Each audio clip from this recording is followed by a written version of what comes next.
Армысыздар, ардақты ағайын, қадірменді қонақтар. Бүгін тарихы терең, тағылымы мол, ұлттың ұлы ақыны, адамзаттың абайы атанған осы ауылдың туған 85 жылдық мерейтойына қош келдіңіздер.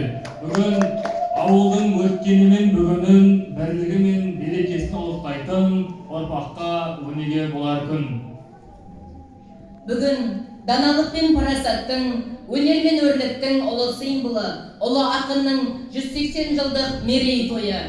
Бүгін бар қазақтың ортақ қуанышы, ел мерейін өсірер ұлық мереке. Ұлт рухын көтерер ұлық күнге қош келдіңіздер.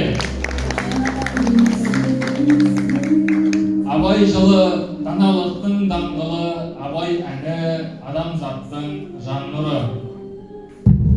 Абай алаш жұртының ар-ұжданы айбыны, абай поэзия әлемінің жарқыраған ай күні. Абай ұлылықтың шамшырағы, абай ізгілік пен тектіліктің бағдаршамы. Абай бүгін мен болашақтың алтын діңгегі, абай елдік пен бірліктің мәңгі тірегі. Қадірлі қонақтар, құрметті ауыл тұрғындары, бүгінгі кешіміз ұлттың рухани қазынасын ұлықтауға арналған ерекше сәт.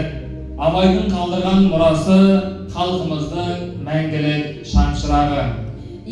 Абай сөзі ұлттың айнасы, рухтың биігі, оның әр өлеңі жүрекке нұр, әр қара сөзі өмірге сабақ.